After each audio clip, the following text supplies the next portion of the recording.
egiteko, izaterako marka nagusiak, kostuak aurreztearen, nahiago dute hizkuntza nagusietara jo, beste produktuak garatzerakotan. Eta zeintzuk dira gutxitutako hizkuntzen aukerak esparru honetan, agerraldiak egingo ditugu eta bakoitzari eskatuko dizuegu 10 minututako proposamenak. Eta agerraldi honetan, norberaren aurkezpen sakonago bat ematea eskatuko dizuegu. Garatzen ditugun, egitasmoen inguruko xetasunak emango ditugu hemen orain. Argi daukazunez, eta egingo dugun? Berriz ere, izango dizuegu. Galdutek izan zaituzten. Barriza. Zer da, berriz? Du, ez da prestatu. Entzun dituzutenak gaurko egun honetan, jardunaldi honetan entzundako gauzetaz eta zuek pentsatzen dituzuen gauzetaz, digitalizazioak ekarri dizkigun produktu berri anitzak ditugu, ezta? Produktu asko. Eta inoiz izan ez dugun eskaintza bat daukagu, ezta? Produktu digital hori esker. Eta zuek nola erakarri gutxitutako hizkuntzetako hiztunak gutxitutako hizkuntzetan garatzen diren produktuetara. Eta nola erakarri duten digitalizazio prozesu hori gure esatako hizkuntza horretan. Zer pentsatzen duzuten 10 minututako agerraldi bat eskatuko dizuegu. Gure punta, orain bai, zure iritzia,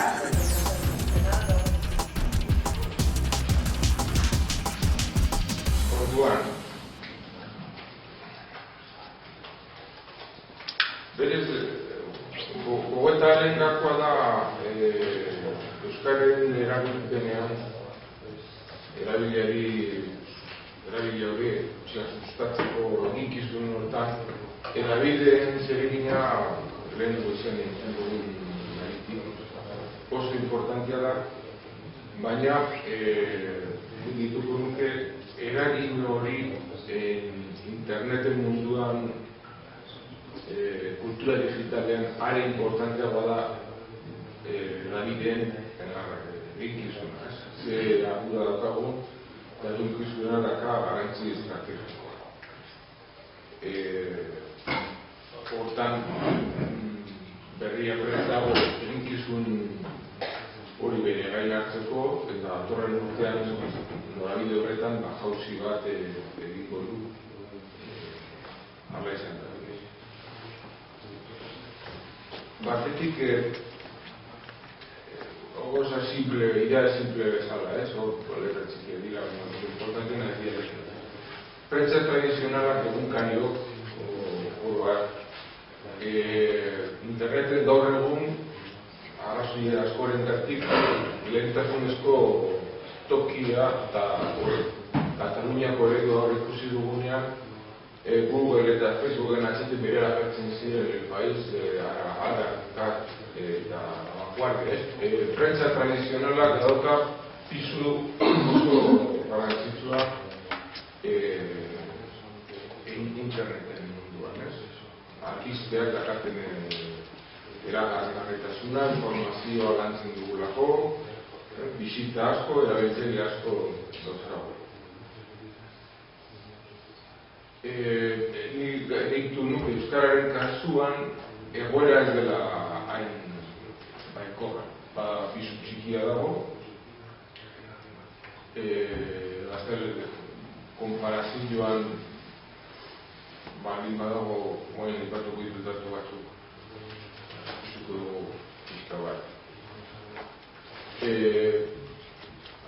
Hemen dagoen grafikoak bizualak dira, ulertzeko zera bat. Datu zehatzetan egon daitezke gora bera batzuk datuak lortzea zozaia da. Bi grafiko hauen dauden jabetuta CIES-en inkestan. 2010an eta 2012 eta azkeneko olatuan, Orduan, goiko puntuak dira Euskararen presentzia komunikabide mota ezberdinetan. lehenengoa dago telebista, gero irratia, gero egunkariak eta gero internet. Orduan, konparatzen baldin badugu ze erlazioa dago puntu potolo eta txikien artean, gaztelaniazko edabideak eta euskarazko edabideak, hor relazioa ikusiko dugu dala nahiko eskagarria, ez? Adibidez, telebistaren kasuan 11 aldiz handiagoa da gaztelaniazko audientziak, 5 aldiz handiagoa irratiaren eremuan, 20 aldiz handiagoa 2012, 20 aldiz handiagoa egunkariaren eremuan eta 40 aldiz handiagoa internetean. Bi kuadro galdeatzen baldin ditugu ikusten dugun diferentzia bakarra da erdarazko edabideen hazkundea interneten nabarmena dela. Osea, eskuineko bolatxoa, bekoa, hori da gaztelaniazko interneten zerak handitu da 2010-tik 2012. Ikusten baldin badugu diferentzia non ikusten dugu, hemen errezitu ikusten da. Gaztelaniazko edabideen audientziak interneten CIESen inkesta horren arabera 42,5 igo da. Gaztelaniazko edabideen kasuan CIESen inkestak balio gehiago doka nabarmen euskarazko edabideen neurketan baino. Euskarazko edabideak gaizkin joltzen ditu CIESek eta txikiak ez ditu ongileron joltzen, inoraz ere, eta erlatibizatu gardia. Nik ez nuke esango jeitxidan interneten bi urtetan erabilera, esango nuke handitu da, baina CIESek ez du ondo harrapatzen datu hori hauen atomizazioa garen da. Baina erderazkoak bai harrapatzen ditu eta hor dago saltua. Esan dezakegu euskarazko edabideak interneten eta beste eremuetan, bai telebistan, bai irratia eta bai egunkarietan, nolabaiteko hazkundere gabe audientzien ikuspuntutik geldirik daudela, baina erdarazko edabideak interneten salto handia egin dute. Hori da nolabaiteko daukagun eszenario orokorra pixka bat gogoeta egiteko eta kultura digitalean zer egin dezakegun pentsatzeko, ez? Eta ze aportazioa egin daiteke zer diran osagaiak nolabait ere kultura digitalera ekartzea jendea euskaraz. Hortara sartu denenago aldaketa, konparazio txiki bat Katalunia eta Euskal Herrien artean irudikatzen duelako nolabaiteko antzeko egoera eta batzutan gaur bertan egiten dugu Kataluniarekiko referentzia parametro desegokitan eta enbidia gehiagik datago ez datagunean eduki behar egiten dugu.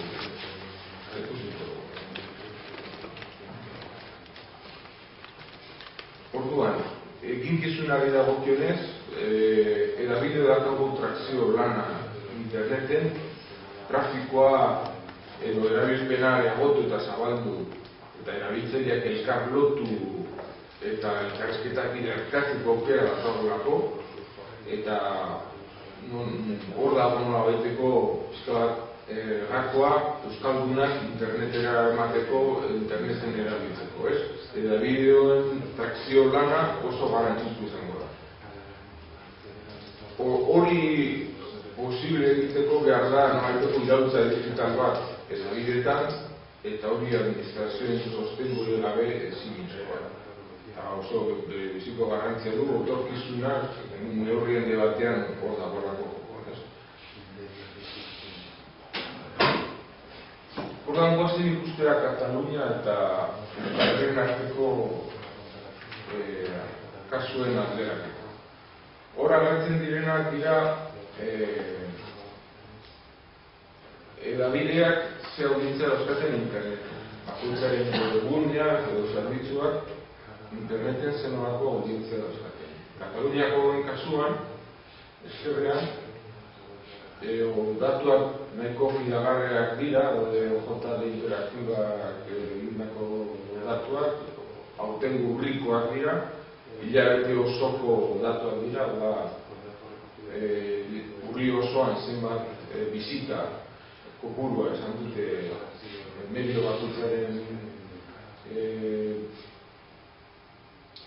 webguneak, eta bakarrik daude OJD interaktibak kontrolatzen dituna. Adaude batzuk ez direnak agertzen, ez daudelako OJD. Eskuineko aldean, ordea da estimazio bat, datu naziekin, parametro ezberdinetakoak, batzuk dira Google analitzeko datu batzuk, beste batzuk autortutakoak, beste batzuk berdizka etortutakoak. Horretaz dago hainik ez neurgailu berdina erabiltzen komunikabide ezberdinok, eta ez da transparentziarik nahiko garentasunik erakusteko bakoitzak ze bizita dauzkan. Urrikoak dira eskurikoak ere bai, eta balio du nolabeteko mapa bat, aproximazio bat egiteko, eta ikusteko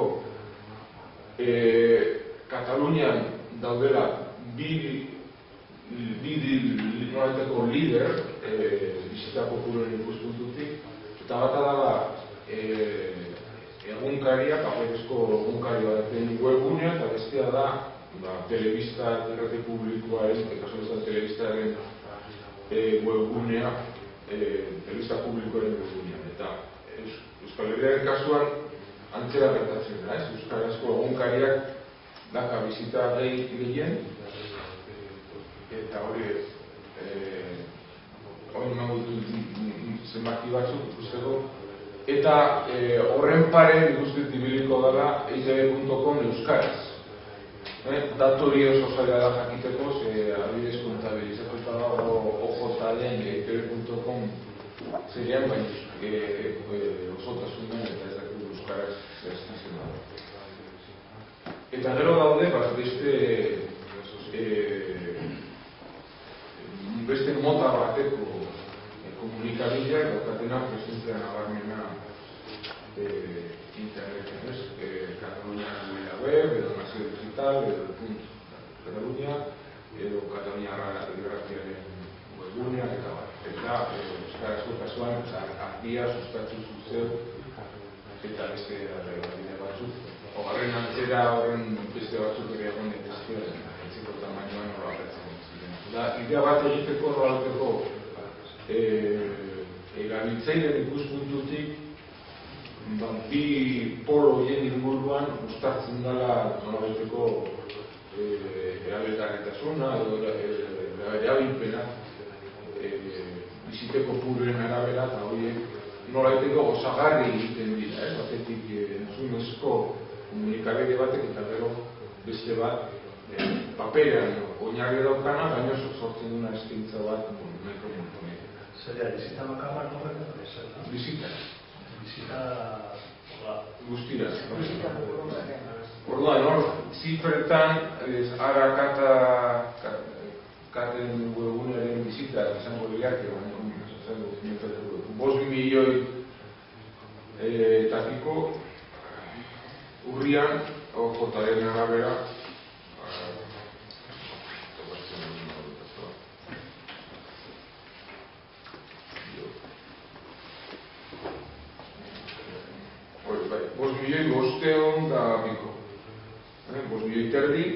eta gure kasuan berriak eta Google Analytics datuen arabera 528.000 bizita izan gintzun azkeneko gurean. Bi zifrak alderatzen baldin baditugu hiztunekiko, eta hori oso zaila da, parametro ezberdinak daude zehazteko hiztun horiek, hiztun alfabetatuekiko jarri beharko dituzke, eta ez dira oso morogarriak katalanea dakiena eta euskera dakiena, arrazoi eskorengatik, baina zifra estandar batzuk hor ikusi ditudanak erabiltzen direnak, dituen artean 5 milioi katalan alfabetatu eta euskaldunen kasuan, esango nuke, 950.000 inguru hil daitezkela euskaldun alfabetatuen kopurua. Bi zifra horiekin alderatuta, bizita kopuruaren ratioa, pixkat ikusteko hiztunekiko izango litzake, alaren kasuan 1,11 eta berriaren kasuan 1,18. Pareko ongo duinak penetrazio parametroetan. Nik uste dut hori datu esan guratu. Eta ja, bukatzeko pixkat eszenario horretan,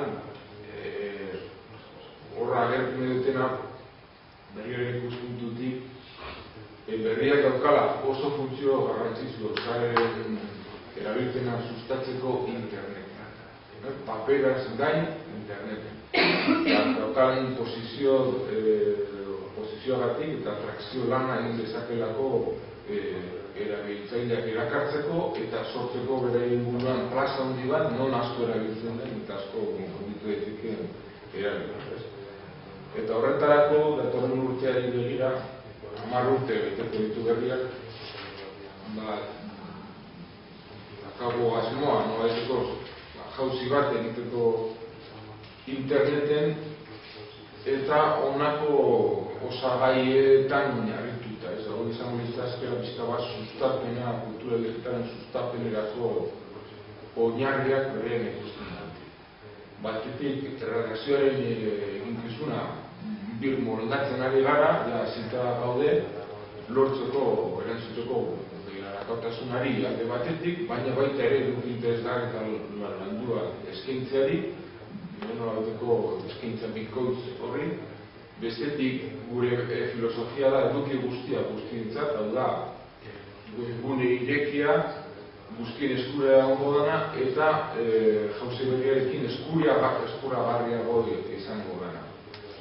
Hau da, hobeto antolatuta, bilatze sistema egokiago batekin, eta barruze bat. Gero izango da, eskaintza multiplataformakoa, hau da, eskaintzen diren edukiak dira bai papererako, baino beste euskarri guztietarako, eta hortan nobeteko esfortzu teknologiko handiena horregongo da, egiteko eskaintza multiplataforma hortan, telefonoetarako, tabletetarako eta weberako nolabaiteko hori oinarrituta matriz bakarrean. Eta gero, noski izango da multimedia, hau da, testua, irudiak, bideoak, nolabaiteko produkzio multimedia hori, zuzenekoak, horako emankizunak nolabaiteko oreka bat izango dutenak eta internetek eskatzen duenaren tamaina. Eta azkenik, parte-hartzaileagoa izango da.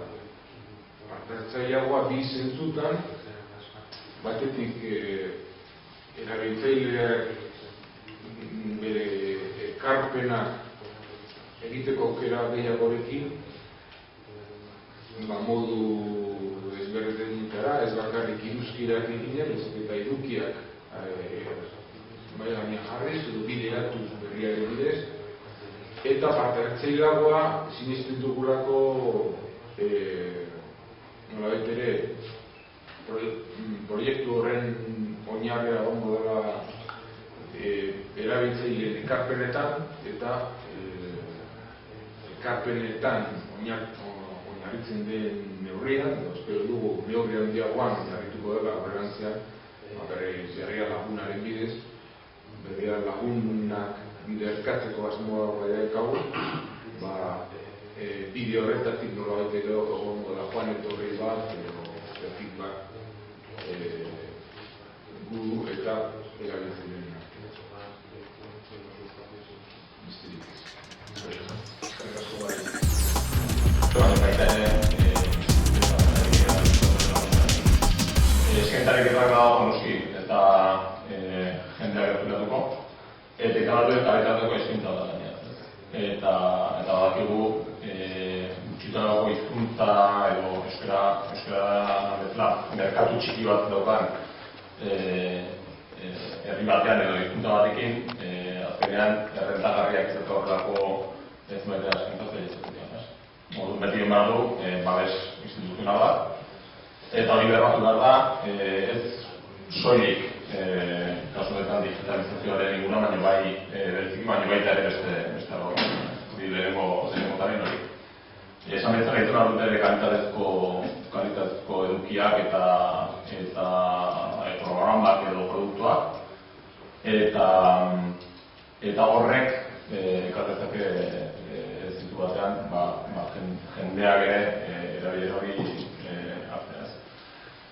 Orokorrean, nik badautzen nire kezkak, beti ere azkenean hizkuntza digitala beti indar gehiago izango dituzte beti egongo gea konparazioan gutxituagoak izango gara, hemen Euskal Herrian hizkuntza gutxitu gara ja globalki jartzen batzera internet sarean edo bare txikiago gutxietago batzera. Eta azkenen ekoizleak berritzaileak dianak eta enpresak, produktu berriak sortzen dituzten enpresak, gehienak estatu batutan daude, inglesari azaltzen dutenak, eta hori produkzio guzti hori lokalizatzen lan handia dagoen. Eta euskarrak forma dauka erronka zaila. Zentu horretan, nik ere dudak baditut, zentu horretan, internet, sarean, mundu digitalean, euskarak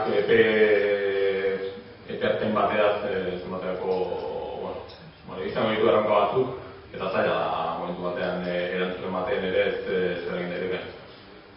Nik uste hortarako ere importantea dela, eta berriro administrazioa dator, mundu digitalean indartsu izateko ezinbestekoa da mundu digitaletik kanpo ere indartsu izatea, eta horren mundu horretan, mundu errealean ere indartsu izatea, eta lehenengo nik uste hori bermatu behar da, eta administrazioa lehenengo hori bermatu behar du alor guztietan, eta horrek ere etorriko dira,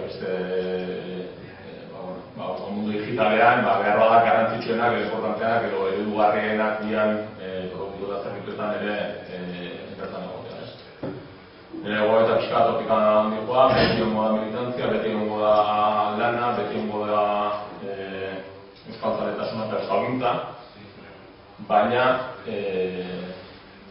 mundu global horretan erronka handi bada, eta esan bezala apustu nire ustez, administrazioaren aldetik apustu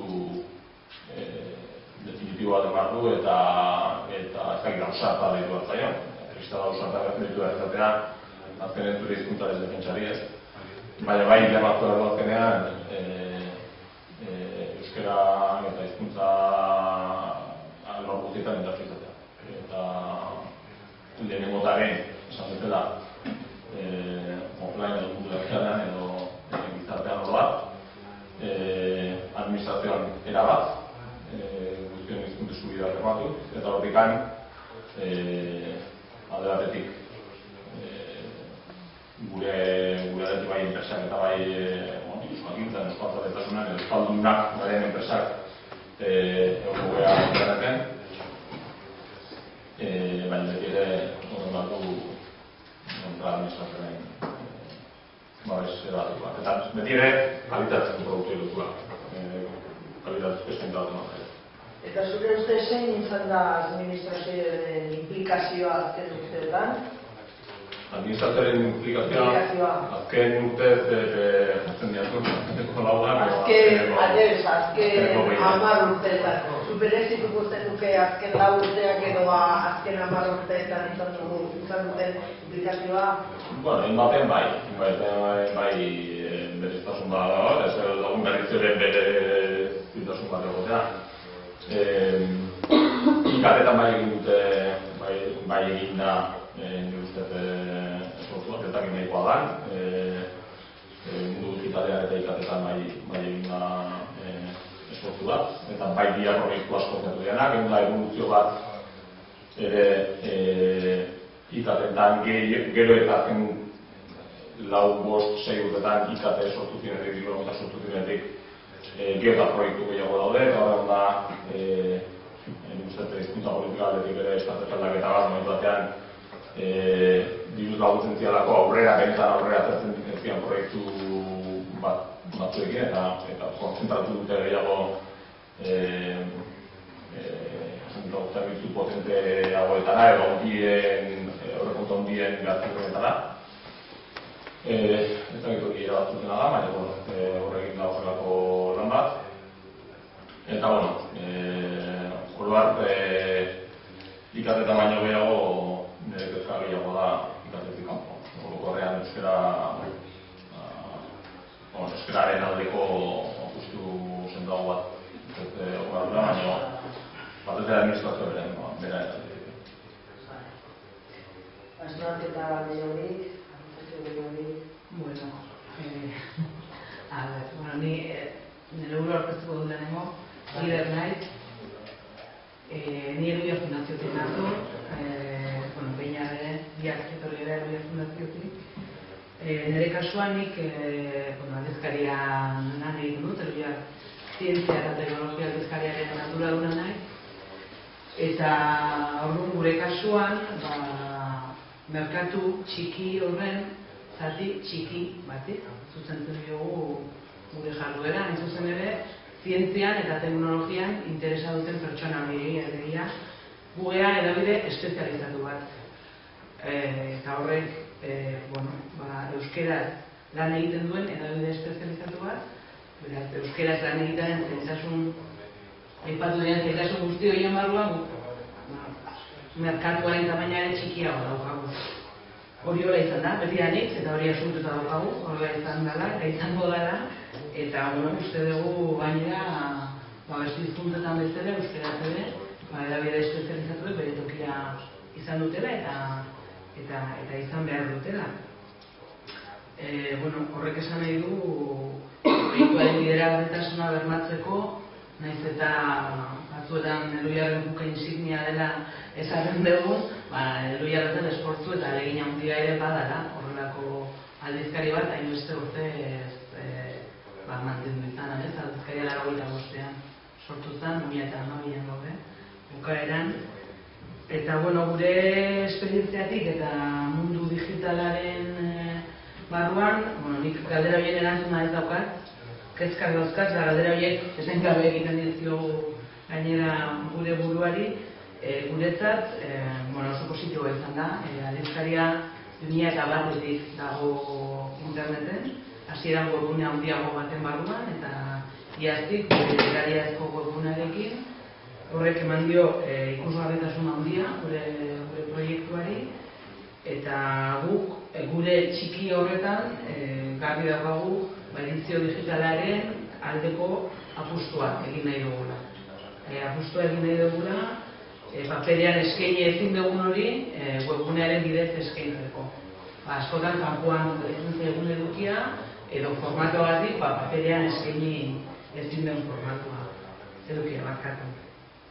Duela bi urte hasi ginean ere edizio digitalaren azpidetza eskaintzen, adibidez, oso gauza simbolikoa da. Eta bitazpidedunen eguneko bat uste dut dagoela hartituta bakarrik edizio digitalera.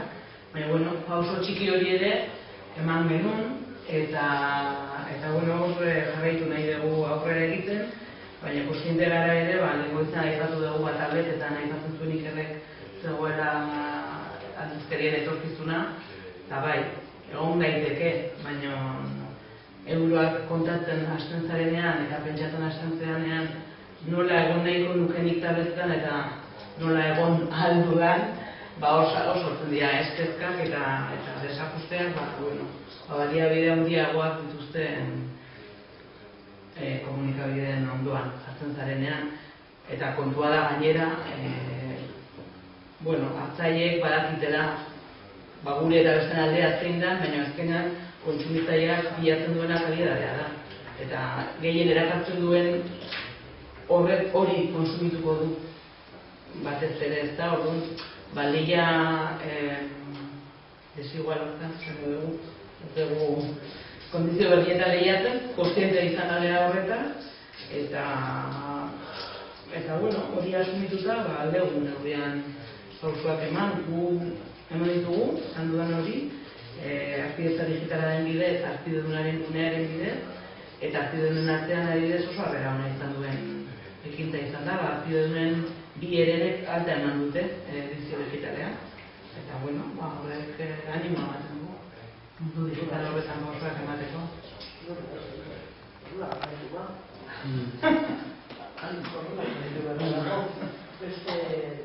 Nik gauzatxo bat komentatzeko nik EIDR-ekin ni peina naiz, Tecnopolis telebista saioaren zuzendaria, EIDR-en lankidea eta EIDR-ekin lantokiaz gain konpartitzen dut gaia, guk ere zientziaren teknologia eta divulgazioa egiten dugu, baina merkatua diferentia da, hau da, telebista publiko batean, telebista generalista batean egin behar dugu lan, eta merkatuaz aparte euskeraz eta gaztelaniaz lan egiten.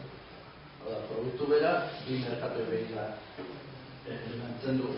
Telebista generalista batean lan egiteak eta gai espezifiko zehaz parte edukitzeak nolabait behartzen gaitu telebista edo medio horren legeetan makurra gaztia ez da.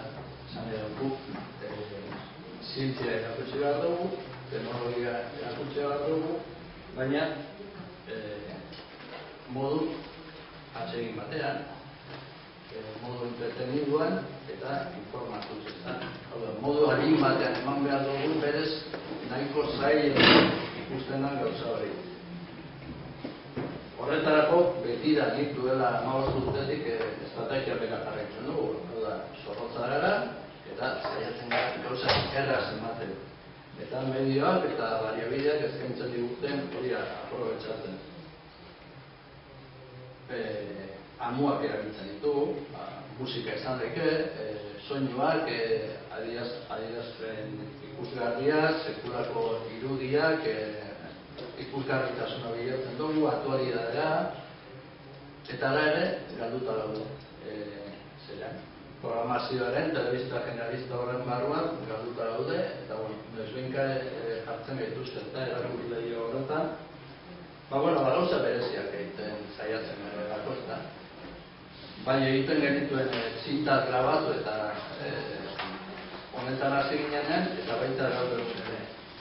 Telebista saio ginen, telebista saio izaten jarraitzen dugu, baina normala denez, denporak horrela eskatzen duela, eta gainera telebistan zarajez aldatu beharra dagoeneko, bilakatu ere internet produktu, ez da?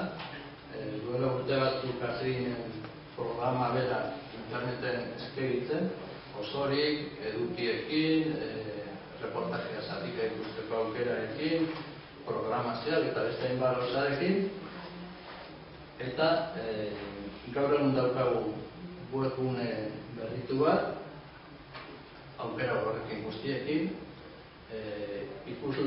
ikusleekin norabaiteko elkarrekintza lantzeko gauza txikiak egiten ditu, adibidez argazki lehiaketa bat daukagu honetan, nun hilero alako gauza bat sosketatu ez, oparitzen dugun da, argazki honenaren egileari ematen digun, alako tablet da,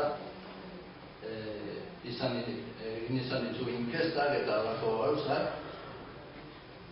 jakina hor daude edukiak, telebistan ematen dianak, ematen ez dian beste batzuk, making of-ak jartzen ditugu, programaren inguruko bestelako berriak, eta gainera sare sozialetara jauzi egin dugu, gure programa gure gune propioa duka, baina sare sozialetan ere bat.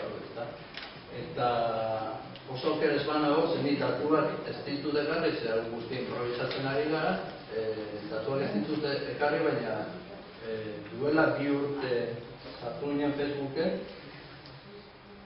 aurten egin dugun aldaketarekin eta nolabait horren gainean gaude, hau da, duela 2 urte ireki genituen ate batzuk, Facebook eta Twitter eta horiek, baina ez genien aparteko dedikaziorik eskaintzen, eta urten ja badaukagu taldeko pertsona bat, nolabait hori dinamizatzen, ezta? Eta urten bilakara pistona izaten ari da.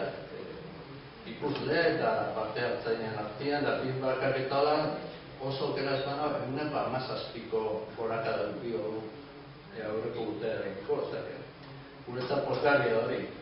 Muga dauzkaz, hori denbora eskaini behar zaio, diru kontuak ez nahi hemen aipatzen dialako, baina pentsatzen dugu, bideo horretan ibili beharra daukagula. Telebistak eramaten duelako jendea internetera, eta internetek eramaten duelako telebistak. Telebista familiako arraroak zarete zuen, ezta? Arraroa? Telebista generalista baten arraroa. Bueno, baina klasiko ere bai, Klasikoak ere bai. Errepikatuak ere bai. Etebe oso etekin hona ateratzen die bere eduki. Astean hori aldiz, ez da izen zenbatetan ematen du. Bai, askotan, Eta gauardietan eta ematen du berriz ere, Bai, eta goizaldean ere, bai. Bai, ordubietan eta iruretan, gauardeko iruretan askotan ikusten dut, Erakarpen gehiagorik eskerrik asko, baina zure ekarpen batik, baita zuri ere idat, eskerrik asko. Beste pentsamendu bat, xetasunen bat. Ni osatik ikatzen ez da, lehen Kataluniako ordezkariak aipatu daudena, ezta? Azkenean interneteko Gustan Museo. Azken batean Gustan Museo horretan daudenak zeukaten ez da egite sarreren 1,75 edo parte hartzaren 1,75 eta bestiak gehatzen zen ja indartzen dako telebizion hiru, TV hiru da. Horbat, hemen ere bakoitza bere inukizunean, herriar berian, herrien lagunak berian, bere publikoarekin eta bere gentiarekin, bere Gustan Murri bere ekarpena inberko dute. Zaten zuten bezala, bakoitza bere parametroen barruan, kalitatea zaituaz, aldizkari zientifiko batek, derrigo zentzuleko kalitatea zehaztasuna eta ezin da izan beste bezala. Beste batzuk mundan kalitatea, naritokiko zebaten ikusperitik izan duke, kalitatea behintzat hiru parametro eskaini beharko dituzkena. Informazioa, por supuesto, eta informazioa ez dauka azatik tokikoa izan behar, barakik bezatatu izutela horrela pentsatzen, baina hori baino oso izan behar duela, batetik, bestetik zerbitzuak eskaini behar dira, eta zerbitzuetan, esan dizkeba, zoriontzeko, semia zoriontzeko aukera, eta izan nahiena, edo geolokalizazio bidezko planuak, mapan eta abar, eta hirugarren parte hartzea. Parte hartzea gustatu, bakoitza bere komunitatean.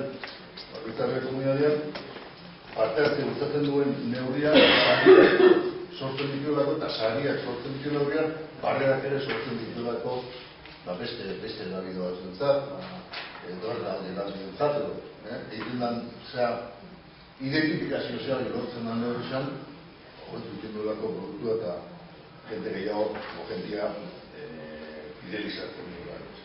Hiru zaude, eta gero, gustana. Ez da egongo Kataluniatik oso urrin daude, baina ETB.com ez da izango, nahiz eta diru mordoa gaztar, liderra, lehenengua eta gaina egundoko diferentzia. Horrengo da Euskarria, sustatu, bestia, euria, langua, berria, puntu. Asko moria. Baina horretik gertzen ez. Eta orain ikaslei, balitu behar dien, nagore lotxa zerrota da. Nagore zer egin dezake, zer egin dezake komunikabide eta eterbide eta digital hauetan euskararen presentzia bermatzeko zer egiten dezake zuen uste? Nire ustez eskaintza hobetu. Eskaintza hobetu. Nire kasuan publikoa erakartzeko. Bai, nire kasuan adibidez zuzenbidea ikasten dut eta klasean zeu bilatu behar baduzu, informazioa bilatu behar baduzu, bi lan egiko dituzu, bat, informazioa bilatu eta bestea euskarara pasatu. Euskaraz ez dut topatuko zez. Eskubizkodentzia, ez. Esan handia, erronka dira dago euskarreko orduan eskaintza betzeko, edukiak euskarazteko igualera da. Baina zuzenbidearen arloan. Zuzenbidearen arloan, zure ustez. Bueno, kontutan hartzekoa da, euskaraztu egin behar ditugu edukiak, baina ez zuzenbidearen arloan bakarrik, hainbat eta hainbat arloetan. Ja, adibidetak. Bai. Ni adibidez, nire kasuan, nik hirugarren adinearekin lan egiten dut, ikasitaria naiz eta erratzaioak eta telebista saioak egiten ditut, eta ez daukat inongo euskarazko informaziorik nagusi inguruko informazioa. Ez da inona ere. Inoiz. Behar bada inoiz behinka, behar bada estatistikaren bat, edo pasan astean berri izan diren pentsio inguruko berriak, bai, agertzea apur bat, baina oso sakon jokabe, baina bestela ez dauka. Eta niri gertute zainan bezala zure zuzenbidean, eta musikan ere esaten dute, musikan egin diote, musika arloko informazioa ez dela euskaraz agertzen asko. Hortaz, arazo nahiko labia, arazoa eta erronka eta lana egiteko bidea, ez da irten bide bat, behar da hildo hortatik joko behar dugu. Eta gure Errusiarra Moldaviar ikasle bat daukagu, berak ez du ondo euskaz ditzen. Ulertu bai, ez da apur bat. Ez, zero. Baina, zer uste duzu hizkuntza, gutxitxoeko hizkuntza hauek zer egin dezakete interneten eta edabide modern hauetan, edabide digital hauetan, zure ustez?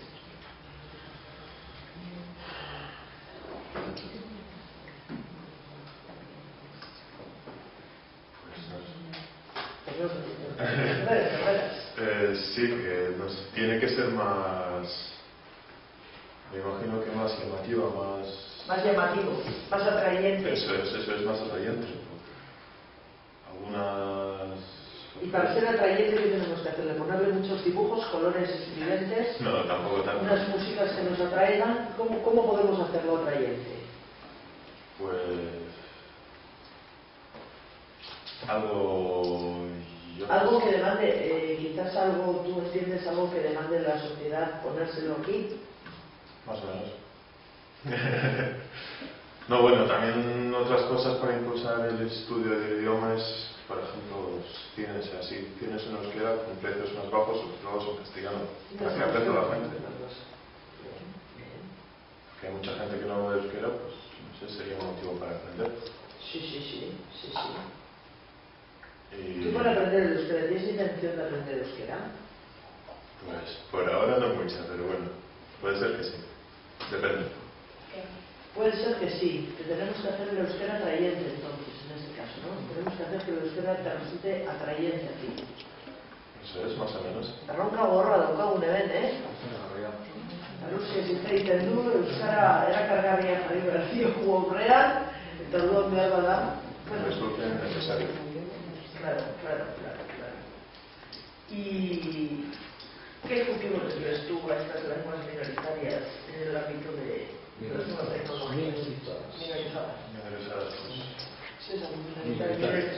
Si no se aplican algunos cambios radicales, porque eso va a ser... Cambios radicales. Sí, porque eso así se pueden cambiar las cosas. Una revolución rusa. Muy ruso, Ha vivido muchos años en Rusia y es muy ruso. No. Cambios radicales, antes a... Sí, pero así haciéndolo suave yo creo que es, por no decir imposible, muy difícil conseguir algo. ¿Tan negativo lo ves tú? Bueno, aquí llevamos muchos años aguantando y adaptándonos a las nuevas circunstancias. Yo no lo veo tan mal. puede ser que cada vez se hable más euskera, pero Tú te todavía desenvuelves bien en nuestra sociedad, te desenvuelves muy bien sin saber euskera. sí. Horra arazo ere badaukagu, euskera ez zer jakin gabe, oso ondo bilakatzen da. Bueno, y en esos cambios radicales, ¿qué podríamos hacer? Por un lado, necesitamos también un apoyo institucional, como Eso hablaba sí. en el principio, ¿no? Sí, Eso está claro. Sí, eso por supuesto. Y un poquito más de lo que se estaba haciendo en los últimos años. Lo hemos tenido, pero muy escaso. Motivar a la gente. Exactamente. Motivar más bien a los políticos para que viajen en esto, diría yo. Eso sí, Creo que nos va a hacer falta. eso ya sería la base. Esa sería la base, ya. Y en estas, claro, porque no hemos tenido en cuenta que estamos en una época de crisis. Y lo primero que van a intentar cortar las alas va a ser la cultura, como es lógico. Entonces tenemos aquí otro reto más, ¿no? Eso es. Convencer también a las instituciones que esto es necesario. Importante. Sí, sí. Y además de importante, muy necesario para ayudarle a esta lengua tan milenaria, hablo del caso del euskera, esta lengua tan milenaria, a que lo tomen un poquito más en serio. Porque yo creo que uno de los mayores problemas que tenemos quizá es que no se ha tomado. ¿Vosotros creéis que se ha tomado en serio el euskera, institucionalmente hablando en este país? Hablo del País Vasco, En Asturias ya veo que no se ha tomado para nada el asturiano en serio, para nada, por desgracia. Lo estoy diciendo con un tono jocoso, pero es como para llorar. Hay que tomarse un poquito más en serio, ¿no? Es la realidad. Claro. Y si no hay una presión detrás, un político normalmente no se va a mover mucho más allá de lo que le pidan. Y aunque le pidan mucho, no se va a mover casi. Entonces, si detrás no tiene algo que lo mueva, que lo empuje hacia una dirección, no se van a mover. Y si es un tema que desde un ámbito político no es rentable, porque ni da ni quita votos en Asturias. Si estar a favor o en contra del asturiano en Asturias, ni te da ni te quita votos. Es neutro. Actualmente es neutro. UPyD no sé si se ganaría más votos por decir que va en contra del asturiano, o sacó un diputado por Rosa Díez en la televisión central. Entonces, la cuestión es que el político no se va a mover si no ve necesidad de ello para seguir. Y las instituciones, en el fondo, dirigen a los políticos, no la dirige la sociedad, que ahora no. Que nosotros somos los responsables de ponerlos ahí, sí, pero Sí. Claro. Si la sociedad es indolente, el político va a ser más indolente todavía. Y luego, pues, en caso de intentar la recuperación, nosotros siempre nos viene con el San Benito de la obligatoriedad y de la imposición. Es decir, no se puso en ningún sitio y ya es obligatorio e impuesto. Ya contra los derechos lingüísticos de que no se sabe qué gente. O sea, el que está en la escuela, pues está coartando la libertad de no sé quién. Que se intente que la televisión sea en asturiano, es que claro, hay muchos asturianos que no hablan asturiano. Al menos hay que sí. ¿Cuál de derechos valen más? Pues es una situación en la que se nos achaca la obligatoriedad, la imposición, y la clave para mí sería la necesariedad. Si fuera necesario el euskera, el asturiano o el catalán, para vivir donde tienes que vivir. No obligatorio ni impuesto, sino necesario. Que en el día a día, por alguna razón, bien activa o bien pasivamente, que tener acceso y uso del asturiano, del catalán, del euskera, del gallego, si bien no como hablante, sino como receptor pasivo que entender el euskera, como hablante en otros casos, pero que de alguna manera fuera necesario, sin necesidad de que eso llevara impuesto una obligación. Simplemente que la vida diaria tendría que empujar a eso, que no podías desarrollar la vida completamente de día a día sin conocer la lengua minoritaria o minorizada del territorio. Eso sería incluso un tema muy importante tener en cuenta. Ni ekarpen txiki bat egin nahiko nuke, Lorenzo orkesten eta honen inguruan badauzkagu 11 idei, 11 burutazio, pixkat egitara ere, nolabait jaso ditugunak, horreiten genituen galdera, 'Galdera horiek badira sekulako galdera, gogorrak, ze, azken finean inork ez du erantzunik, erantzuna izango balu, alengo izateke Googleen milioikada bat irabazten, eta ez ginateken egon, ezta? Baina gu ez gara, ni behintzat ez naiz oso baikorra konturekin. Zergatik? Hemen behin eta berriro ipatu dugu, talaxe da, euskalgintzaren mundua, diru-laguntzen menpe ikaragarria dauka. Eta diru-laguntza horiek desagertu ezkero,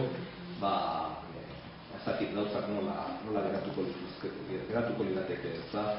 Eta badirudi, egungo estatuak, Europa batasuna mailan, eta estatu batuek ere, estatuek soberania galdu dute botere ekonomikoen alde.